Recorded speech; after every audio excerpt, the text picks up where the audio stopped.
퇴임 후 서울에 온 것이 처음입니다. 그 첫 행사가 9.19 평양 공동선언 5주년 기념식인 것이 매우 뜻깊습니다. 2018년 4월 27일 남북이 판문점에서 다시 마주 앉았을 때, 그리고 9월 19일 평양에서 만남이 이어졌을 때 11년의 공백은 장애가 되지 않았습니다. 남과 북은 그냥 당연하게 14공동선언을 협상의 출발점으로 삼았고 더 발전된 합의로 나아갈 수 있었습니다. 박정희 정부의 7.4공동성명에서 시작하여 노태우 정부의 남북기본합의서, 김대중 정부의 6.15 공동선언, 노무현 정부의 14공동선언, 문재인 정부의 4.27 판문점 선언과 9.19 평양 공동선언까지 역대 정부는 긴 공백 기간을 뛰어넘으며 이어달리기를 해왔습니다. 이어달리기가 될 때마다 남북관계는 발전하고 평화가 진전되었습니다. 하지만 구시대적이고 대결적인 냉전 이념이 우리 사회를 지배할 때 남북관계는 파탄나고 평화 대신 군사적 긴장이 높아졌습니다.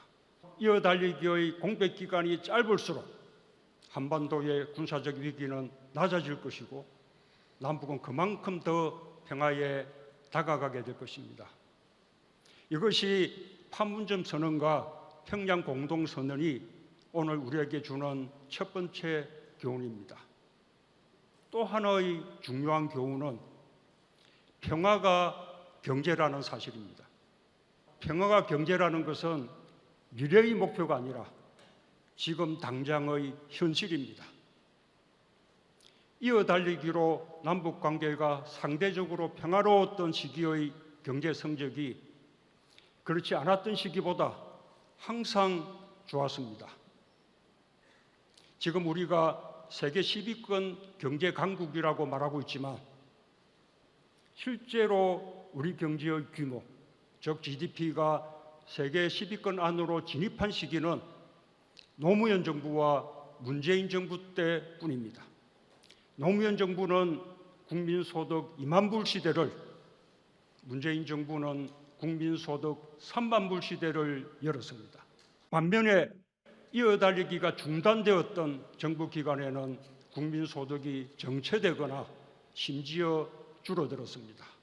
문재인 정부 마지막 해인 2021년에 1인당 국민소득은 3만 5천 불을 넘었는데 지난해 3만 2천 불대로 국민소득이 떨어졌습니다. 더욱 분명하게 보여주는 것이 국가부도위험지수, 즉 CDS 프리미엄 지수입니다. 그 지수가 가장 낮았던 시기도 노무현 정부와 문재인 정부 때였습니다.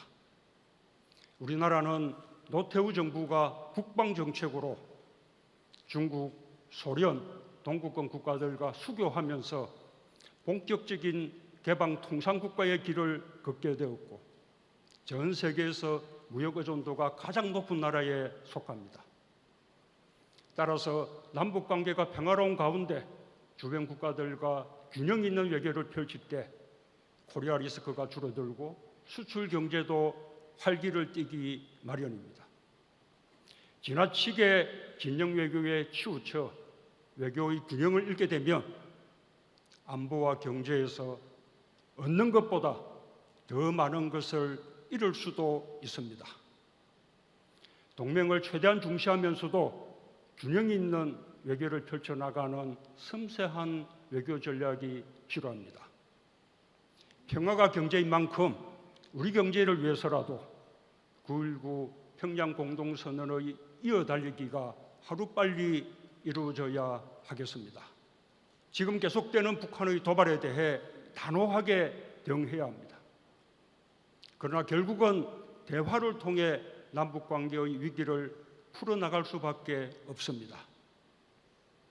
도발에 대한 단호한 대응과 함께 다른 한편으로는 진정성 있는 대화 노력으로 위기가 충돌로 치닫는 것을 막는 지혜를 발휘해야 할 것입니다. 북한의 계속된 도발로 군사적 긴장이 높아지고 9.19 평양 공동선언이 흔들리면서 군사합의도 흔들리고 있습니다. 급기야는 정부 여당에서 군사합의를 폐기해야 한다거나 폐기를 검토한다는 등의 말이 나오고 있습니다. 그러나 남북 군사합의는 지금까지 남북 간 군사적 충돌을 방지하는 데 중요한 역할을 해왔습니다.